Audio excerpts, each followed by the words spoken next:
ہم وہی کہیں گے جو ہمارا دین ہم کو بتاتا ہے، عمل کرو تو تمہارا بھلا ہے۔ السلام علیکم ورحمۃ اللہ وبرکاتہ۔ الحمد للہ رب العالمین، والصلاة والسلام علی من کان نبیا وآدم بین الماء والطین، وعلی آلہ واصحابہ وازواجہ واہل بیتہ اجمعین، اما بعد، اعوذ باللہ من الشیطان الرجیم، بسم اللہ الرحمن الرحیم۔ ادع الی سبیل ربک بالحکمت والموعظۃ الحسنہ، صدق اللہ مولانا العظیم وصدق رسولہ النبی الامین المتین الکریم، ونحن علی ذلک لمن الشاہدین والشاکرین، والحمد للہ رب العالمین۔ حصول برکت کے لیے انتہائی عقیدت و محبت کے ساتھ ہمارے اور ساری کائنات کے آقا و مولا حضور اکرم سید عالم محمد الرسول اللہ صلی اللہ تعالیٰ علیہ وسلم کی پرنور بارگاہ میں درود و سلام کا ہدیہ پیش کر لیں۔ اللہم صلی علی سیدنا و شفیعنا و حبیبنا و مولانا محمد وبارک وسلم، صلاۃ و سلام علیک یا رسول اللہ صلی اللہ تعالیٰ علیہ وسلم۔ ہم قادری غلاموں کے پیر، پیران پیر غوث العظم دستگیر سیدنا شیخ عبد القادر جیلانی رضی اللہ تعالی عنہ کی 11ویں شریف کا یہ مقدس مہینہ ہمارے درمیان اپنی تمام رونقوں اور بہاروں کے ساتھ جلوہ افروز ہے، اور انشاءاللہ آنے والی اتوار کی شب 11ویں شریف کی شب اور پیر کا دن وہ غوث پاک کی 11ویں کا دن ہوگا، جس کی برکتوں سے اگر رب نے چاہا تو ہم اور آپ مالا مال ہوں گے۔ حضرات مکرم، حضور سیدنا سرکار غوث اعظم رضی اللہ تعالیٰ عنہ کی مقدس زندگی کے الگ الگ گوشوں کو آپ لوگوں نے کئی مرتبہ سنا ہے۔ آج میں یہ چاہتا ہوں کہ اس محفل میں سرکار غوث پاک رضی اللہ تعالیٰ عنہ کے خطاب، آپ کی تقریر، آپ کا واعظ اور تقریر کا انداز کیا ہوا کرتا تھا، اس کو آپ کے سامنے رکھوں، تاکہ ہم قادری غلاموں کو یہ پتہ چلے کہ ہمارے پیر کیسے تقریر کیا کرتے تھے۔ حضرات مکرم، حضور سیدنا شیخ عبدالحق محدث دہلوی رحمۃ اللہ تعالی علیہ فرماتے ہیں کہ ظاہری عبادات کا نام اسلام ہے، اور باطنی عقیدے اعتقاد کا نام یہ ایمان ہے، اور ایمان اور اسلام یعنی ظاہری احکام اور باطنی اعتقاد دونوں کو جب ملا دو تو اسے دین کہتے ہیں، جو ایک بڑا مضبوط نظام ہے، اور اسی دین کی تبلیغ اور ترویج و اشاعت کے لیے ہر دور کے اندر نبی آتے رہے، لیکن جب نبوت کا دروازہ بند ہو گیا تو پھر اللہ تبارک و تعالیٰ نے یہی کام اور یہی ذمہ داری نائبین رسول کی لگا دی۔ اب کوئی نبی نہیں آئے گا، اب نبی کے نائبین تشریف لائیں گے، اور سرکار غوث پاک رضی اللہ تعالیٰ عنہ فرماتے انا نائب رسول اللہ صلی اللہ علیہ وسلم، میں اللہ کے رسول علیہ السلام کا نائب ہوں، ووارثہ فی الارض، اور میں زمین میں اللہ کے رسول علیہ السلام کا وارث ہوں میں۔ اور صحیح معنوں کے اندر اللہ تبارک و تعالیٰ نے آپ کو نائب رسول اکرم صلی اللہ تعالیٰ علیہ وسلم بنایا تھا۔ اسی لیے جب بھی دین کے اندر بگاڑ پیدا ہوتا ہے اور دین کے اندر جب فتنہ و فساد بپا ہوتا ہے، دین کی قدروں پہ جب حملہ ہوتا ہے، شریعت کے احکام کا جب کھلواڑ کیا جاتا ہے، تو اللہ تبارک و تعالیٰ فتنوں کے اس ماحول کے اندر اپنے ان مقدس بندوں کو دنیا کے اندر بھیجتا ہے جنہیں نائب رسول کہتے ہیں، اور پھر ہر صدی کے اندر مجدد آتا ہے، اور اپنی صدی کے مجدد سیدنا سرکار غوث پاک رضی اللہ تعالیٰ عنہ خود تھے۔ آپ دیکھیں سیدنا غوث پاک کو محی الدین کہا جاتا ہے، دین کو زندہ کرنے والا۔ اس کا مطلب یہ ہے کہ آپ کے زمانے کے اندر دین مردہ ہو رہا تھا، اللہ نے آپ کے ذریعے دین کو زندگی عطا فرمائی۔ اور محی الدین جو سرکار غوث پاک کو کہا جاتا ہے، یہ لقب آپ کے والدین نے آپ کو نہیں دیا تھا، آپ کے مریدین نے نہیں دیا تھا، علماء و مشائخ نے آپ کو یہ لقب نہیں دیا تھا، اور نہ سرکار غوث پاک نے خود اپنا لقب محی الدین رکھا تھا، بلکہ آپ کا یہ لقب آپ کو اللہ کی طرف سے ملا تھا۔ خود بیان فرماتے ہیں، جمعہ کا دن تھا، میں سفر سے بغداد کی طرف لوٹ رہا تھا، راستے کے اندر میں نے دیکھا دیکھا ایک بڑا ہی کمزور شخص زمین پر پڑا ہوا ہے. اس نے مجھ کو کہا کہ عبدالقادر السلام علیکم. میں نے جب سلام کا جواب دیا تو کہا کہ عبدالقادر مجھے اٹھا کر کے بیٹھا دو. کہتے ہیں کہ جب میں آگے بڑھا اور میں نے اس کو جب اٹھا کر کے کھڑا کیا, اس کا چہرہ تر و تازہ ہو گیا, ساری کمزوری دور ہو گئی, چہرے کے اوپر بشاشت آ گئی. میں نے کہا کہ کیا ماجرا ہے؟ تو اس شخص نے کہا کہ میں تمہارے نانا کا دین ہوں, میں کمزور ہو رہا تھا, اللہ تبارک و تعالیٰ نے تمہاری وجہ سے مجھے قوت عطا فرمائی ہے. یہ تو جنگل کا واقعہ ہے, لیکن آپ جب مسجد کی طرف گئے ہیں تو راستے میں جو بھی ملتا تھا تو وہ کہتا تھا السلام علیکہ یا محی الدین, السلام علیکہ یا محی الدین. اور جب جمعہ کی نماز سے آپ فارغ ہو کر کے باہر تشریف لائے ہیں تو ہجوم امڑ آیا ہے اور سب کی زبان پہ ایک ہی صدا تھی, یا محی الدین یا محی الدین. یعنی دین کو زندہ کرنے کا جو لقب آپ کو عطا کیا گیا ہے یہ خدا کی طرف سے عطا کیا گیا ہے.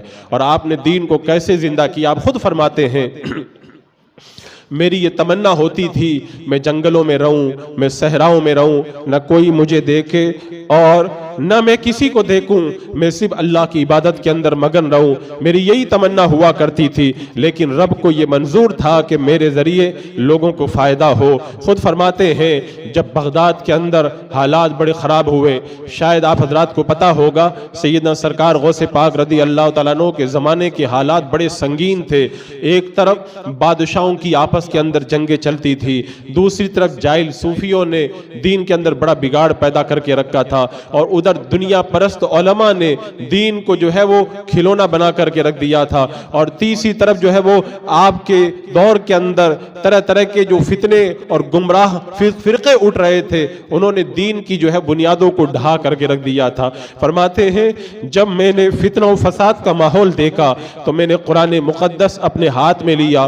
میں نے یہ ارادہ کر لیا کہ اب میں بغداد چھوڑ کر کے چلا جاؤں گا اور جنگل میں جا کر کے اپنے رب کی عبادت کروں گا. کہتے ہیں میں قرآن پاک لے کر کے بغداد شریف سے نکل کر کے جنگل کی طرف جانے کے لیے نکلا. باب حلبہ پہ پہنچا تھا, مجھے کسی نے دھکا دیا, میں زمین کے اوپر گر پڑا اور آواز آئی عبدالقادر کیا ارادہ ہے؟ میں نے کہا کہ فتنہ و فساد سے بچنے کے لیے میں جنگل میں اللہ کی عبادت کے لیے جانا چاہتا ہوں. تو غیبی ندا آتی ہے عبدالقادر تمہیں جنگلوں میں رہنے کے لیے نہیں پیدا کیا گیا ہے, تمہیں جو ہے وہ دین کی اشاعت کے لیے پیدا کیا گیا ہے, مخلوق کی ہدایت کے لیے پیدا کیا گیا ہے.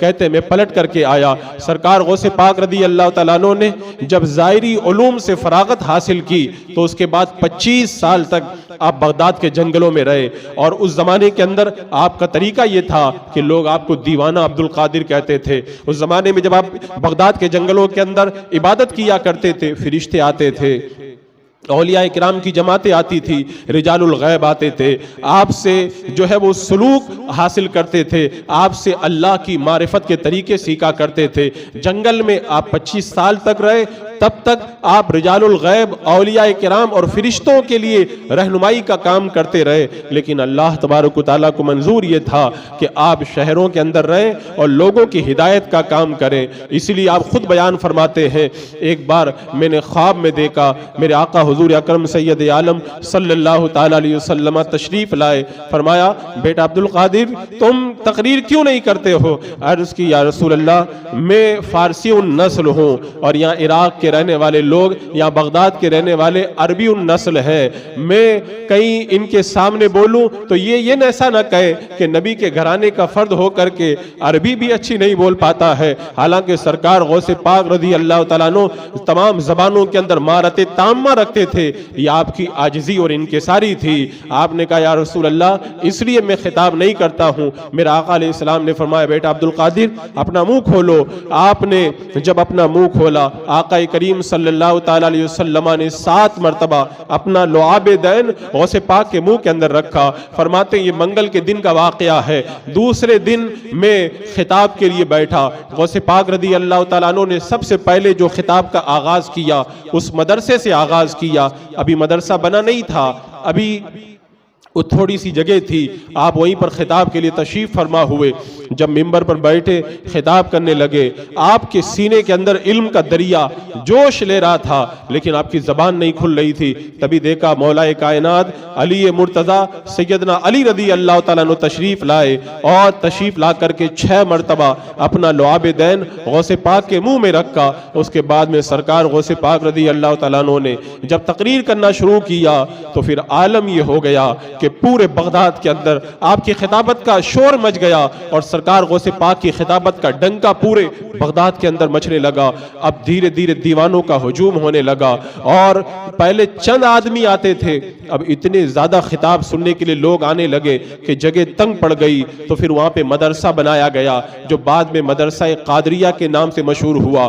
مدرسہ اتنا لمبا چوڑا تھا، وہ بھی بھر جاتا تھا، لوگ سڑکوں پہ بیٹھ جاتے، بازار میں چوک پر بیٹھ جاتے۔ ایک ایک وقت کے اندر 70 ہزار کا مجمع آپ کے خطاب کو سننے کے لیے جمع ہوا کرتا تھا۔ اور پھر آپ نے یہ معمول بنا لیا، ہفتے کے اندر 3 دن خطاب کرتے تھے، اور 2 دن جو ہے وہ اپنے مدرسے میں خطاب کرتے، 1 دن اپنی خانقاہ کے اندر خطاب کرتے تھے۔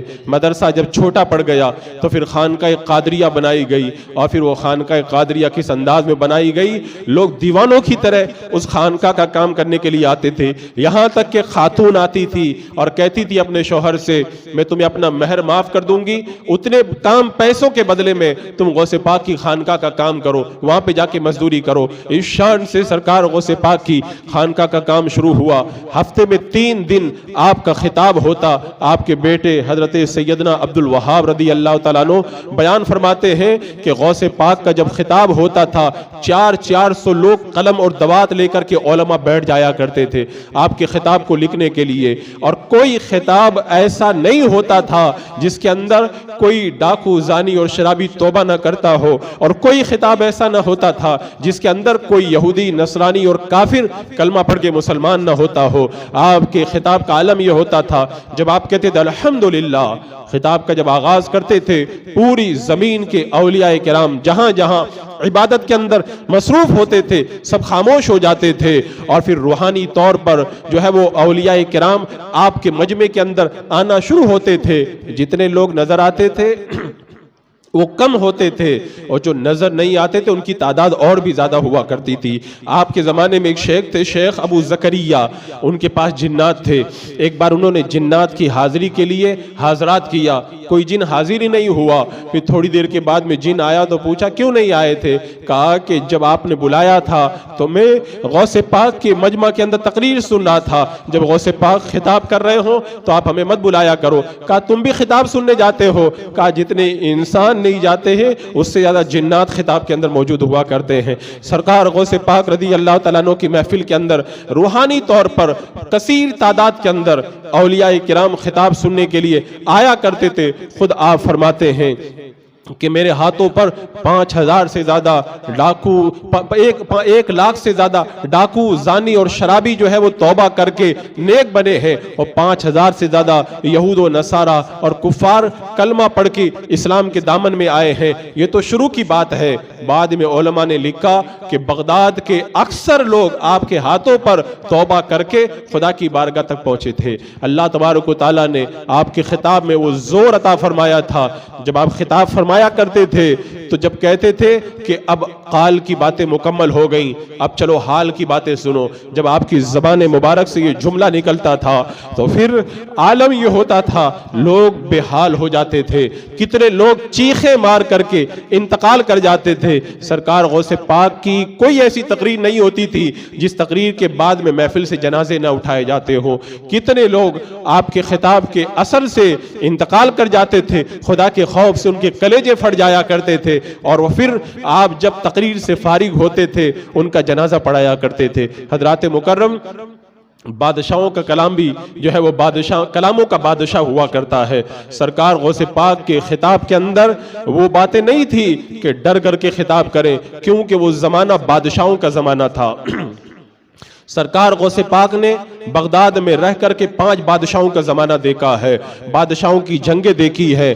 اس زمانے میں اگر کوئی بادشاہ کے مجاز کے خلاف اگر ایک بات کہہ دیتا تھا تو بادشاہ سیدھا چمڑا بچھوا کر کے اس کی گردن اتارنے کا حکم دیتا تھا۔ اور پھر کسی عالم کی کیا مجال تھی کہ بادشاہ کو نصیحت کرے، لیکن سرکار غوث اعظم رضی اللہ تعالیٰ عنہ جب منبر خطابت پر بیٹھتے تھے تو اللہ تبارک و تعالیٰ نے آپ کو جو ذمہ داری عطا فرمائی تھی اس ذمہ داری کو بڑی خوش اسلوبی کے ساتھ میں ادا کرتے تھے۔ آپ یہ نہیں دیکھتے تھے کہ جو بگڑ رہا ہے وہ عام آدمی ہے یا بڑا آدمی ہے۔ آپ جیسے چھوٹے لوگوں کو سمجھایا کرتے تھے ایسے بڑے لوگوں کو بھی ببانگے دوہل آپ جو ہے وہ خطاب فرمایا کرتے تھے۔ اور پھر آپ کے خطاب کا عالم یہ کہ آپ کے زمانے کے اندر ابو الوفا نامی ایک ظالم کو بادشاہ نے خلیفہ نے جو ہے وہ قاضی بنا دیا۔ جب آپ کو پتا چلا تو آپ منبر پر تقریر فرما رہے ہیں۔ آپ کے خطاب میں بادشاہ بڑے بڑے وزراء سب حاضر ہوا کرتے تھے۔ آپ نے خطاب کرتے ہوئے کہا، خلیفہ تو نے ظالم کو قاضی بنایا ہے، کل قیامت کے دن احکم الحاکمین کی بارگاہ کے اندر جب تیری پیشی ہوگی اور اللہ پوچھے گا تو کیا جواب دے گا؟ کیا تیرے دل کے اندر خدا کا ڈر نہیں ہے؟ جب بادشاہ نے سنا خلیفہ کانپ گیا اور فوراً اس نے اس ظالم قاضی کو اپنے منصب سے اور عہدے سے جدا کر دیا۔ یہ آپ کے خطاب کا انداز تھا۔ اور عالم یہ تھا کہ شیخ ابو الحسن کے پاس میں بادشاہ خلیفہ کا وزیر آیا اور وزیر آ کر کے کہنے لگا کہ بادشاہ بہت پریشان رہتا ہے۔ کہا کیا ہوا؟ کہ سرکار غوث پاک جب تقریر کرتے ہیں تو درخت کی طرف اشارہ کرتے ہیں اور درخت کو کہتے ہیں درخت تو ظلم مت کر، اگر تو ظلم کرے گا تو میں تجھے کاٹ کے رکھ دوں گا۔ وہ درخت کو تقریر کرتے ہیں لیکن ان کا اشارہ بادشاہ کی طرف ہوتا ہے۔ بادشاہ پریشان ہو جاتا ہے۔ حضور کوئی ایسا ہیلا اور ایسی تدبیر کرے کہ بادشاہ کو کچھ راحت اور آرام مل جائے۔ شیخ ابو الحسن فرماتے ہیں میں غوث پاک کی تقریر میں چلا گیا، میرا ارادہ یہ تھا غوث پاک سے میں بات کروں گا تاکہ غوث پاک کچھ نرمی فرمائے۔ فرماتے ہیں جب میں خطاب کی محفل میں جا کر کے بیٹھا، غوث پاک جب تقریر کر رہے تھے اللہ تبارک و تعالیٰ نے آپ کو دلوں پر ایسا قبضہ عطا فرمایا تھا، آپ دلوں کی باتوں کو بھی جانا کرتے تھے۔ خود فرماتے ہیں جب میں کوئی بات کہتا ہوں تو اللہ تعالیٰ فرماتا ہے مجھے اپنی قسم ہے عبد القادر یہ بات پھر سے کہو اس لیے کہ تم سچی بات کہتے ہو۔ اور فرماتے ہیں میں تم کیا کرتے ہو گھروں کے اندر، کیا کھاتے ہو، کیا پیتے ہو، میں سب جانتا ہوں۔ اگر شریعت کی لگام میرے منہ پہ نہ ہوتی تو میں تمہیں سب کچھ بتا دیتا۔ فرمایا کہ انسانوں کے بھی پیر ہوتے ہیں، جناتوں کے بھی پیر ہوتے ہیں اور فرشتوں کے بھی پیر ہوتے ہیں، سنو میں سارے پیروں کا پیر ہوں میں۔ سرکار غوث پاک نے دل کی بات کو جان لیا اور فرمایا کہ اے درخت ظلم مت کر، میں صحیح کہہ رہا ہوں، اگر تو ظلم کرے گا تو میں تجھے کاٹ کر کے رکھ دوں گا۔ شیخ ابو الحسن کہتے ہیں میں سمجھ گیا غوث پاک نے میرے دل میں جھانک کر کے دیکھ لیا ہے میں کیا بات کرنے کے لیے آیا ہوں۔ اور غوث پاک کا جب انداز اور تیور دیکھا وہ بھی کانپ گئے، پلٹ کر کے آئے کہ سرکار غوث پاک کی بارگاہ کے اندر لب کشائی کرنا یہ کسی کے بس کی بات نہیں ہے۔ اور بادشاہوں کا پھر معاملہ ایک الگ ہوا کرتا ہے۔ ظالم بادشاہ یا وزراء ان کو کلمہ حق کہہ دینے کے لیے دل اور جگر چاہیے، اور یہ وہی بندہ کہہ سکتا ہے جو صرف نام کا عبد القادر نہ ہو، واقعی عبد القادر ہو، یعنی قادر کا بندہ ہو، ایسے قادر مطلق پروردگار کا بندہ ہو، اور جس کا عقیدہ یہ ہو کہ جس خدا کی میں عبادت کرتا ہوں وہ ایسی قدرت والا ہے وہ جب تک نہ چاہے کوئی بال بھی بیکا نہیں کر سکتا ہے۔ آپ بلا شبہ عبد القادر تھے۔ آپ نے ظالم بادشاہوں کو ببانگے دوہل نصیحت فرمائی۔ خلیفہ مستنجد باللہ سونے کے سکوں کی 10 تھیلیاں لے کے بارگاہ میں آیا، کہا حضور نذرانہ قبول فرما لے۔ اگر کوئی اچھا حلال نذرانہ لاتا تھا تو آپ قبول فرماتے تھے، لیکن قبول ایسے نہیں فرماتے تھے کہ اپنے ہاتھوں میں لے لے۔ جب کوئی نذرانہ لاتا تھا فرماتے تھے مصلی کے نیچے لے جا کر کے رکھ دو، وہ مصلی کے نیچے لے جا کے رکھ دیتا، اور اس کے بعد میں جب باورچی آتا، کیونکہ آپ کا لنگر خانہ عام تھا اور ہر وقت آپ کا لنگر خانہ چلتا رہتا تھا، غریب لوگ آتے تھے آپ کے لنگر سے فیض یاب ہوا کرتے تھے۔ جب وہ لنگر کا باورچی آتا تھا فرماتے تھے اس مسلح کے نیچے سے پیسہ نکال لو، نان بائی کو دے کے آ جاؤ، سبزی فروش کو دے کے آ جاؤ، جتنا آتا تھا سب لٹا دیتے تھے۔ فرماتے تھے ایسا لگتا ہے میرے ہاتھ میں سوراخ ہے، کتنا مال آتا ہے سب کا سب نکل کر کے غائب ہو جاتا ہے۔ اپنے پاس میں آپ کوئی پیسہ نہیں بچاتے تھے، اب جب حلال کا پیسہ آتا تھا قبول فرماتے تھے۔ خلیفہ مستنجد باللہ آ گیا اور 10 سونے کے سکوں کی تھیلیاں لے کے آیا، آپ نے منع فرمایا، وہ نہیں مانا۔ جب بار بار اصرار کرنے لگا، آپ جلال میں آ گئے، 2 تھیلیوں کو پکڑا اور پکڑ کر کے پوری طاقت سے نچوڑ دیا۔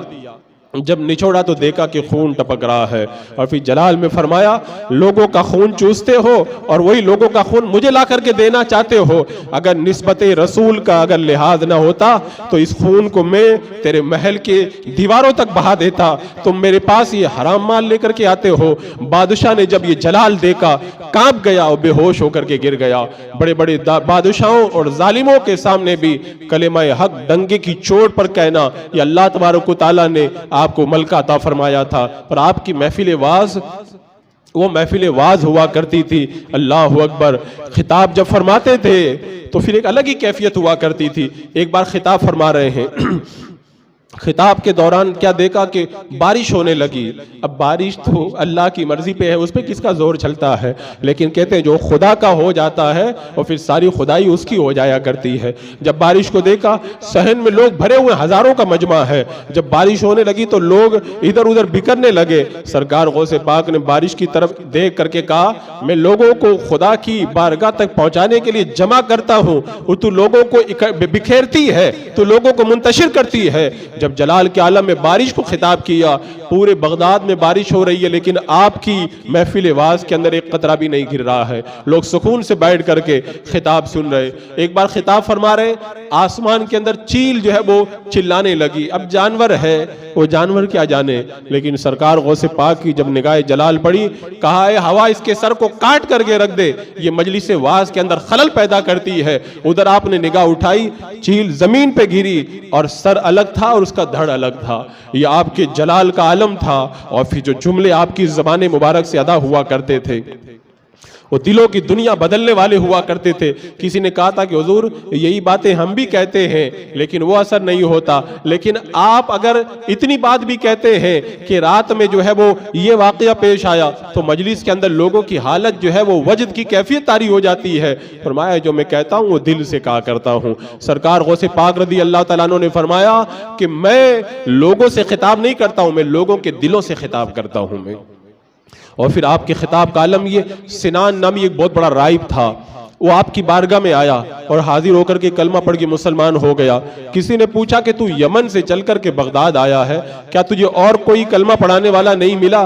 کہا کہ نہیں، میں نے یہ ارادہ کیا تھا میں ایسے کے ہاتھوں پر ایمان لاؤں گا جو اپنے زمانے میں سب سے بہتر ہوگا۔ تو کہتے میں اسی فکر میں تھا، ایک بار میں سویا تو میں نے خواب میں دیکھا حضرت عیسیٰ علیہ السلام تشریف لائے ہیں اور مجھ سے کہنے سنان تو بغداد چلا جا، بغداد میں عبد القادر ہے، اس وقت روئے زمین سے ان سے بہتر کوئی نہیں ہے، روئے زمین پر جا، ان کے دامن سے تو وابستہ ہو جا اور ان کے ہاتھوں پہ کلمہ پڑھ کے مسلمان ہو جا۔ تو میں یمن سے چل کر کے بغداد آیا اور اس لیے میں نے غوث پاک کے قدموں کے اندر حاضر ہو کر کے کلمہ پڑھ کے اسلام قبول کیا ہے۔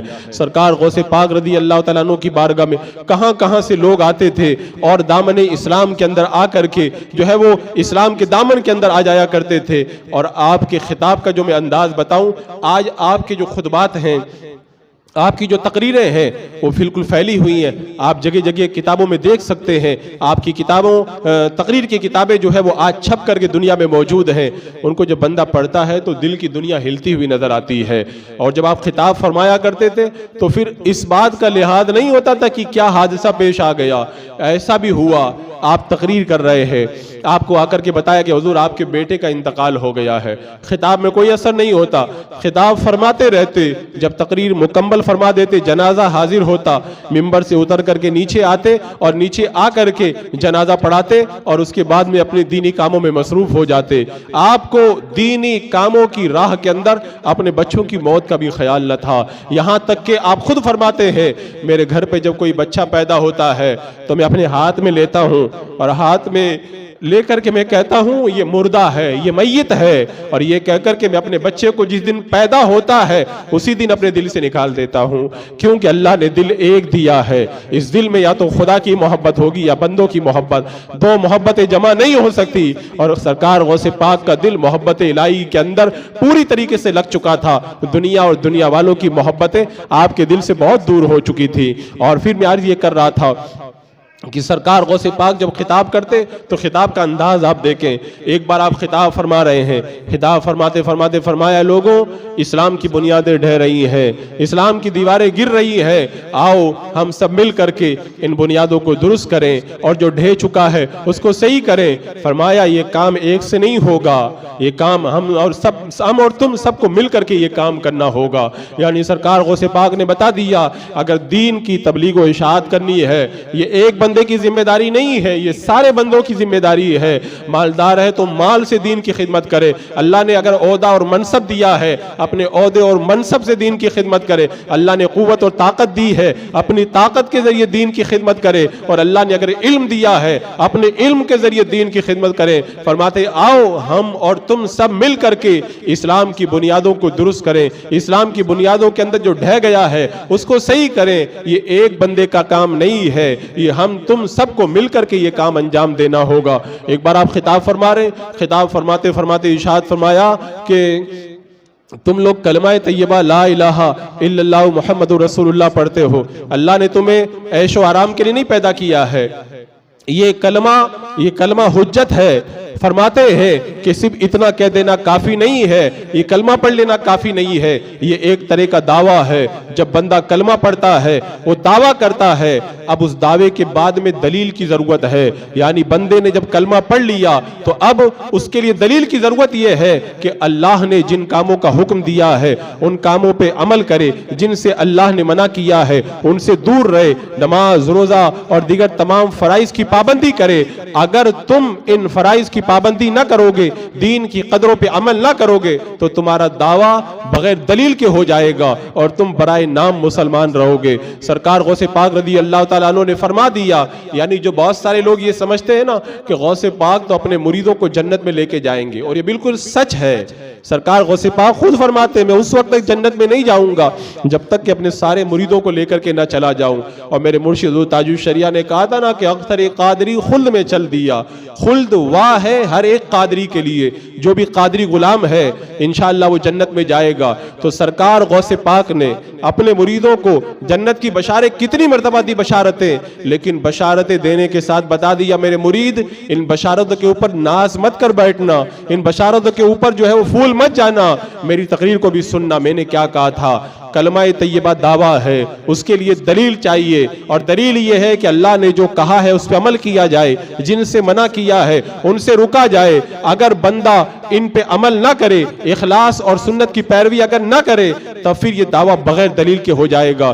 گویا کہ میرے غوث پاک نے بتا دیا اگر میرا مرید ہے اور میرے دامن سے وابستہ ہے اور میرے دامن کو تھام کر کے جنت میں آنا چاہتا ہے تو نماز کی بھی پابندی کرنا، روزے کی پابندی کرنا، زکوٰۃ فرض ہے تو زکوٰۃ بھی ادا کرنا، حج کی استطاعت ہے تو حج ادا کرنا، اللہ نے جن کاموں کو حرام قرار دیا ہے ان کاموں سے دور رہنا، اور جتنے بھی نیک کام کرے وہ اخلاص کے ساتھ کرنا، لوگوں کو دکھانے کے لیے مت کرنا۔ اور پھر بعد میں فرمایا سنت کی پیروی کرنا، میرے آقا کی جو بھی سنت تیرے پاس میں آ جائے اس سنت کو اپنے دل و جان سے لگانا۔ اگر تو نے اس پر عمل کیا تو پھر سمجھ جانا کل قیامت کے دن قادری کے لیے خلد واہ ہوگی، اور پھر وہ قادری خلد کے اندر داخل ہوتا ہوا نظر آئے گا۔ ایک بار آپ خطاب فرما رہے، خطاب فرماتے فرماتے آپ نے فرمایا کہ آئے میرے مرید، میرے خطاب کے اندر آنے میں تاخیر مت کیا کر، جلدی آیا کر، اور ہفتے بھر میں ایک بار ضرور آیا کر، اور ہفتے میں ایک بار اگر میری تقریر سننے نہیں آ سکتا تو پھر سال میں ایک بار آ جایا کر، اور اگر سال میں مہینے میں ایک بار آ جایا کر، اور اگر مہینے میں ایک بار نہیں آ سکتا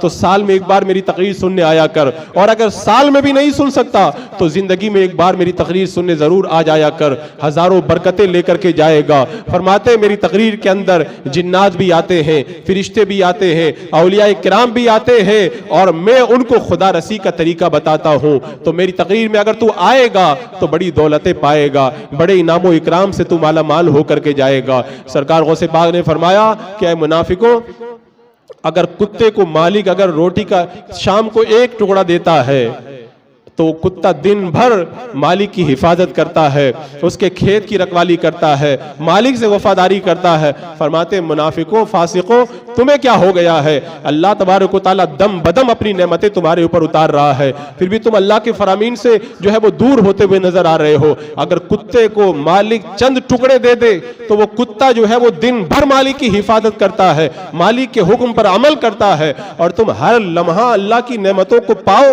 اور اس کے باوجود بھی اللہ تبارک و تعالیٰ کے فرامین پہ عمل نہ کرو، تمہیں کیا ہو گیا ہے؟ اللہ اکبر۔ اور ایک بار غوث پاک نے فرمایا کہ تم دن بھر اپنے نفسوں کو بھوکا رکھتے ہو، حلال کھانے و پانی سے روکتے ہو، اور جب افطاری کا وقت آتا ہے تو تم خون سے افطاری کرتے ہو، یعنی حرام مال سے افطاری کرتے ہو۔ فرمایا دن بھر پیاسے رہتے ہو اور جب افطاری کا وقت آتا ہے تو پھر خون سے تم افطاری کرتے ہو۔ کہتے تمہیں ہو کیا گیا ہے؟ سرکار غوث پاک نے فرمایا تمہارے پڑوس کے اندر پڑوسی بھوکا رہتا ہے اور تم پیٹ بھر کے کھا لیتے ہو، تم کیسے مسلمان ہو؟ یہ تو مومنوں کا طریقہ نہیں ہے۔ اللہ کے رسول علیہ السلام کی زندگی کو پڑھو، سرکار عالم صلی اللہ تعالی علیہ وسلم اپنے ہاتھوں سے غریبوں کو دیا کرتے تھے۔ اگر تم غریبوں کے خیال نہیں رکھتے تو پھر اس کا مطلب یہ ہے کہ تمہارا ایمان کامل نہیں ہے۔ اور سرکار غوث پاک کو تو غریبوں کو کھلانے کی اتنی فکر تھی، فرماتے میں نے سارے اعمال کے اندر غور کیا، میں نے سارے اعمال میں غور کیا، مجھے دو اعمال سب سے اچھے لگے، ایک تو حسن اخلاق بہت اچھا لگا، اور فرماتے ہیں دوسرا بھوکوں کو کھانا کھلانا مجھے بڑا اچھا لگا۔ سرکار غوث پاک کا لنگر ہمیشہ جاری رہا، آج صدیاں گزر گئی ہے، وہ قادری لنگر آج بھی اسی شان کے ساتھ میں چل رہا ہے۔ سرکار غوث پاک کو چونکہ اس بات سے محبت تھی کہ بھوکوں کو کھلایا جائے، لوگوں کا پیٹ بھرا جائے، تو زندگی بھر کھلاتے رہے، آج اپنی قبر انور سے فیوز و برکات کی شکل کے اندر بھی مالا مال کر رہے ہیں، اور لنگر کی شکل میں لوگوں کی بھوک کا بھی انتظام کر رہے ہیں۔ سرکار غوث پاک نے اپنے خطاب اور اپنی تقریر کے ذریعے انقلاب پیدا کیا، ایسا انقلاب پیدا کیا، جاہل صوفیوں کو رائے راست پہ لائے، دنیا دار علماء کو سدھار کر کے رکھ دیا، ظالم بادشاہوں کو رائے راست کے اوپر لے کر کے آئے، فساق و فجار، زانی، ڈاکو، شرابی اور بگڑے ہوئے لوگوں کو رائے ہدایت دکھائی۔ یہ تو آپ کی تقریروں کا کمال تھا۔ اور ادھر مدرسہ قادریہ میں بیٹھ کر کے غوث پاک روزانہ بچوں کو پڑھایا کرتے، طلبہ کو، اور پڑھاتے تو کیا پڑھاتے؟ قرآن پڑھاتے، حدیث پڑھاتے، تفسیر پڑھاتے، فقہ پڑھاتے، اور علم معانی بلاغت پڑھاتے، علم شریعت کے علوم اور رموز و اسرار پڑھاتے۔ آپ کے مدرسہ قادریہ سے ہر سال 3000 علماء فارغ ہوا کرتے تھے، اور آپ 33 سال تک یہ کام انجام دیتے رہے۔ اگر 3000 کو 33000 میں جوڑا جائے تو کم و بیش 1,00,000 علماء آپ کے مدرسے سے فارغ ہو کر کے نکلے۔ میں کہتا ہوں غوث پاک کے مدرسے کا اگر ایک عالم بھی آ جائے پوری دنیا میں انقلاب پیدا کر دے۔ سرکار غوث پاک نے 1,00,000 کم و بیش علماء کو پڑھا کر کے اپنے مدرسے سے فارغ کیا، اور صرف فارغ ہی نہیں کیا، شام میں بھیجا، مصر میں بھیجا، یمن میں بھیجا، مختلف علاقوں کے اندر اپنے شاگردوں کی ٹولیوں کو پھیلا دیا، جاؤ دین کو پھیلا دو، نانا کے دین کی اشاعت کرو۔ سرکار غوث پاک نے دین کو، میں کہتا ہوں غوث پاک کی جو کرامتیں ہیں، کرامتیں ہزاروں کی تعداد میں ہے، وہ ساری کرامتیں بلا شبہ بڑی عظمتوں کی حامل ہے، لیکن میں یہ سمجھتا ہوں غوث پاک کی سب سے بڑی کرامت یہ ہے کہ آپ نے جہاں لاکھوں لوگوں کو رائے ہدایت عطا فرمائی، وہیں لاکھ علماء کو تیار کر کے ان لاکھ علماء کے ذریعے ہزار لاکھوں لوگوں کی ہدایت کا سامان آپ نے پیدا کر دیا۔ اور قادری میخانہ جو جاری ہوا تھا اس سے لوگوں نے اس وقت بھی ہدایت پائی تھی، آج بھی دنیا اس سے ہدایت پا رہی ہے۔ اور شاید آپ کو یہ بھی معلوم نہیں ہوگا، غوث پاک کے مدرسے سے پڑھنے والا صرف مسجد کا امام نہیں ہوتا تھا، غوث پاک کے مدرسے سے پڑھنے والا صرف مدرسے کا مدرس نہیں ہوتا تھا، غوث پاک کے مدرسے میں وہ علماء پڑھ کر کے نکلے جو مسجد کے امام بھی تھے اور اپنے مدرسے کے مدرس بھی تھے، اور وقت آتا تھا تو میدان جہاد کے مجاہد بھی وہ تھے۔ آپ کو یاد ہوگا جب دنیا بھر کے اندر عیسائیوں اور مسلمانوں کی جنگیں چھڑیں، پوری دنیا کے اندر مسلمانوں کا قتل ہونے لگا، اس وقت اللہ تبارک و تعالیٰ نے سلطان صلاح الدین ایوبی کو اسلام کا ہیرو بنا کر کے دنیا والوں کو عطا فرمایا تھا۔ اس زمانے کے اندر آپ دیکھیں سلطان صلاح الدین ایوبی نے صلیبیوں کے جو دانت کھٹے کیے تھے، اس سلطان صلاح الدین ایوبی کی جنگ کا نقشہ بنانے والا کوئی اور نہیں تھا، وہ سرکار غوث پاک کے مدرسے سے پڑھے ہوئے ایک شیخ تھے، آپ کے مرید تھے، وہ جنگ کا نقشہ بنا کے دیتے تھے اور سلطان صلاح الدین ایوبی جنگوں کا پیمانہ آگے بڑھایا کرتے تھے، یہاں تک کہ سلطان صلاح الدین ایوبی خود غوث پاک کے بیٹے کا مرید تھے، اور جب یہ پیدا ہوئے تھے تو سلطان صلاح الدین ایوبی کے سر پہ اور گردن پہ غوث پاک نے اپنا دست پاک رکھا تھا۔ جب انتقال کا وقت آیا بستر پہ مرنے لگے، کسی نے کہہ دیا کہ پوری زندگی جنگوں میں گزر گئی، کیا کوئی کافر آپ کو قتل نہیں کر پایا؟ کیونکہ لوگوں نے بڑی چالیں کی، زہر دینے کی کوشش کی، حسین و جمیل عورتوں کے ذریعے خیمے میں گھس کر کے مارنے کی کوشش کی، تیروں کی بارش بھی کر کے دیکھی، لیکن سلطان صلاح الدین ایوبی پر کوئی وار کام نہ کیا۔ جب بستر پہ موت کا وقت آیا کہا کہ کوئی آپ کو مار نہ سکا، کہا کوئی مجھے کیسے مار سکتا تھا؟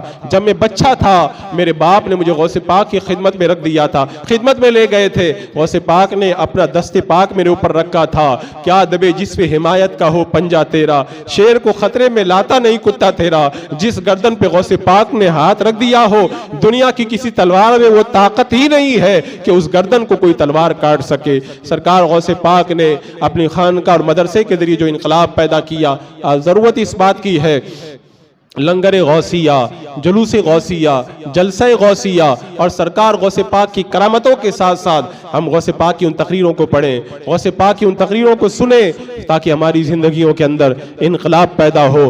آج بھی ضرورت ہے قادری میخانے کے وہ جو ہیرے و جواہرات ہیں وہ ہمارے دلوں میں آج اتر آئیں تو صحیح معنوں کے اندر ہم قادری غلام بن جائیں گے۔ اللہ رب قدیر غوث پاک کے خطاب، واعظ و تقریر کے ان برکات اور فیوز سے جو آپ کے زمانے کے اندر جاری ہوئے تھے ہمارے دلوں کو بھی سیراب اور مالا مال فرمائے اور صحیح معنوں کے اندر قادری کر، قادری رکھ، قادریوں میں اٹھا کے اوپر عمل کرنے کی توفیق عطا فرمائے۔